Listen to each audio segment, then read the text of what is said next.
महत्वपूर्ण और शक्तिशाली साम्राज्य मौर्य साम्राज्य में। जी हाँ, हम बात कर रहे हैं सम्राट अशोक की। 19वीं सदी के पहले चौथाई हिस्से तक किसी को पता नहीं था कि भारत में अशोक नाम का कोई राजा था या हमारे देश में बुद्ध धर्म इस लेवल का था। मोहम्मद तुगलक के पास एक स्तूप आया, उसके ऊपर भी ब्राह्मी स्क्रिप्ट लिखा हुआ था। किसी को कुछ पता नहीं था कि ये क्या है।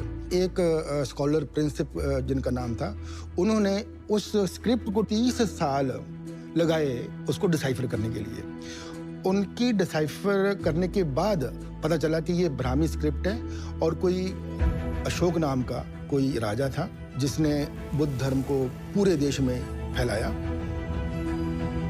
It is said that he built 84,000 stupas in his entire empire.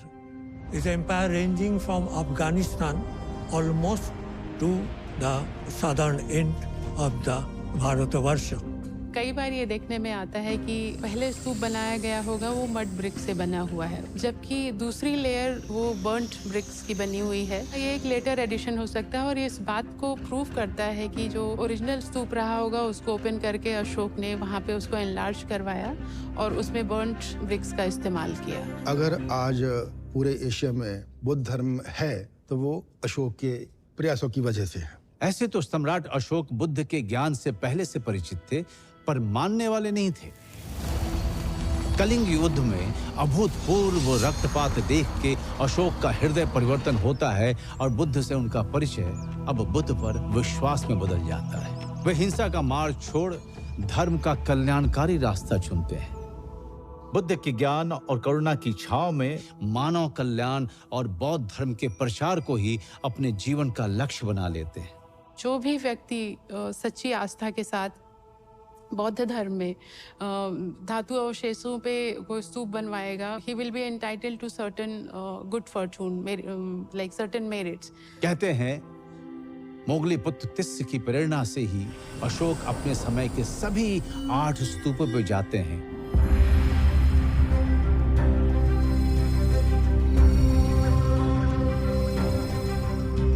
इन स्तूपों का भव्य पुनर्निर्माण कराते हैं और यहाँ से बुद्ध के अवशेषों का हिस्सा लेके उसे 84,000 हिस्सों में बांटकर अपने साम्राज्य के कोने कोने में फैला देते हैं। अब प्रश्न ये है कि 84,000 की संख्या कहाँ से आई? क्योंकि भगवान बुद्ध के सारे वचन जो सूत्र हैं वो 84,000 हैं। 84,000 स्तूप नहीं मिले हैं अभी तक। क्या एक ऐसा एलिगोरिकल नंबर हो सकता है जहाँ पे लिखने वाले ने लिखा है, या फिर वो ईंटों का इस तरह का प्रकार है, इतने 1000 ईंट उसमें लगी हुई थी उस स्तूप में? क्या इस बात को इंडिकेट कर रहा है या फिर कहने का एक तरीका है? This might be a hard task to say, but I'm going to open the stupa up and I'm going to take those relics out in order to give them to everyone. But Ashoka does this. He's successful for 7 of the what's known as the Drona stupas, these original stupas. ऐसा नहीं है कि हर स्तूप से उन्हें बौद्ध के अवशेष मिल ही गए। ऐसा क्या था कि अपने समय के चक्रवर्ती सम्राट अशोक को एक स्तूप से खाली हाथ लौटना पड़ा था? ये कौन सा स्तूप था? There are numerous texts that tell us different versions of this story, but one of the most common is that when Ashoka approaches the stupa, he realizes that it is now in the underwater kingdom of the Nagas.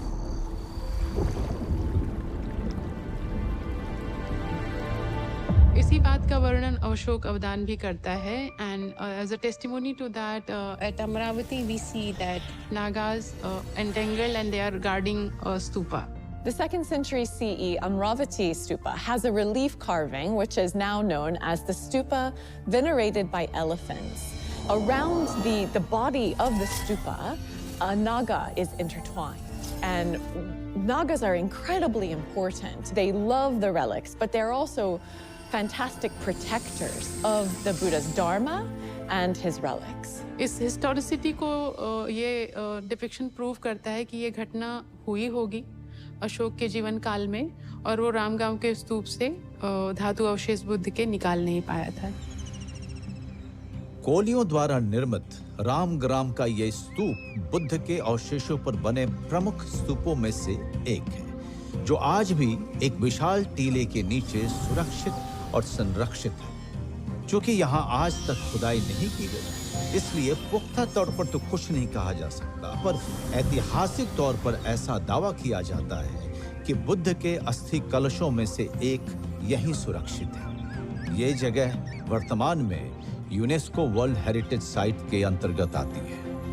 दुनिया के इतिहास में इसकी जो मिसाल कहीं नहीं मिलती है। दूसरे देशों के लोग राजदूत भेजते थे, इन्होंने धर्मदूत भेजे। तो उन्होंने बुद्धिज्म को न केवल एक्सेप्ट किया, बल्कि अपने बेटी संघमित्रा और बेटे महेंद्र को भी उस उद्देश्य से भेजा जहाँ पे वो जाके बुद्धिज्म को प्रोपेगेट कर सके। He sent his daughter, and she wanted to go, Sangamita. She traveled with 11 other nuns to the kingdom of Sri Lanka at the request of King Tissa, who wanted to establish an order of nuns there. So when Sangamita arrived, she gifted a cutting from the Bodhi tree from Bodh Gaya. The queen and many of the other women who attended her converted to Buddhism as well. The order of Buddhist nuns and Theravada Buddhism, it prospered for around 1500 years after the Buddha's death. So for a very long time, there's a strong tradition of this order of Buddhist nuns. Through trade, you disperse religion as well. And so we see areas in Southeast Asia adapting to Buddhism. पर ऐसा क्या कारण है कि अशोक के 84,000 स्तूप बनाने का ऐतिहासिक प्रमाण तो मिलता है, पर उनके मिले स्तूपों की संख्या 84,000 के शतांश भी नहीं है, महज दर्जनों में है। क्या वे बाद के शासकों द्वारा नष्ट कर दिए गए, या बाहरी आक्रांताओं ने अपने हमले में इन्हें मिटा दिया? क्या बाद में बौद्ध धर्म के ये अवशेष स्थानीय शासकों और विदेशी हमलावरों दोनों की हिंसा और क्रूरता का शिकार बने? खुद बोध गया का बोधि वृक्ष भी कई बार कई शासकों के द्वारा काटा गया। Many of the stupas were damaged by locally. They have taken away the stones or the bricks and built up their home. कई स्तूपों को लोगों ने डिस्ट्रॉय कर दिया, उनका विनाश कर दिया, इस आशा में कि इनमें कोई बहुत खजाने हैं। जो इस्लामिक पीरियड आया या जो इन्वेडर्स का जो हमारे यहाँ वो हुआ, तो उसमें कहीं ना कहीं हम लोग बहुत कुछ लूज किए हैं। Later kings हुए, they were like Vaishnav and Shaiv, and they had inclination towards supporting those religions, but at the same time the inside structure of Buddhism itself, like inside corruptions, also contributed a lot to the way the Sangha slowly moved towards decay. कुछ text जो बाहर चले गए, खास करके श्वेनसांग और फाहियान जो copy करके ले गए, उन सोर्सेस को बेस करके हम लोग आज इतिहास को देखने का प्रयास करते हैं, क्योंकि हमारे अपने ओरिजिनल सोर्सेस तो नष्ट हो गए। आज भी बुद्ध के अवशेष देश के भीतर उत्तर प्रदेश, बिहार, पश्चिम बंगाल, आंध्र प्रदेश, तमिलनाडु, मध्य प्रदेश, गुजरात, महाराष्ट्र और दिल्ली में तो मिलते ही हैं। देश के बाहर श्रीलंका, जापान, थाईलैंड, म्यांमार, चीन, कोरिया, तिब्बत, नेपाल आदि देशों में मिलते हैं। इन अवशेषों को आप निर्जीव अवशेष ना समझें। ये अवशेष अभी भी इन देशों में फैले बुद्ध के मानने वालों के लिए मिलने जुलने, सांस्कृतिक लेन देन और विचार विमर्श का कारण बनी हुई है। इन अ वे उनके लिए एक बुद्धा के ही एक प्रेजेंस का एक फॉर्म है। तो जो रिलिक फेस्टिवल्स हैं उसमें आप देखेंगे पूर्णिमा के दिन वहाँ पे प्रोसेशन निकलता है। Exactly the way relic portions were distributed after Buddha's डेथ, likewise the royal procession, the way each king took away their share, उसी सीन को इनेक्ट करते हुए they pay their homage to the relics, and for them like it's like celebration of continual presence of the Buddha himself.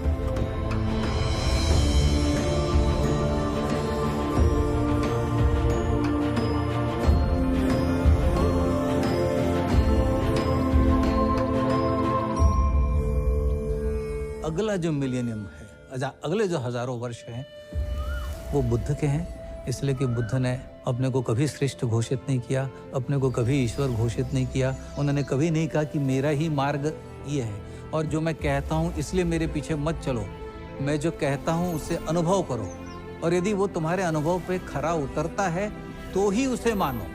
उन्होंने किसी पुस्तक को श्रेष्ठ नहीं माना। उन्होंने वेदों से भी प्रश्न करने को कहा, उन्होंने वेदों को भी प्रमाण नहीं माना। तो किसी एक पुस्तक की सत्ता में बुद्ध का विश्वास नहीं है, बुद्ध का विश्वास अनुभव में है। वो अनुभव जो आपकी कमाई है।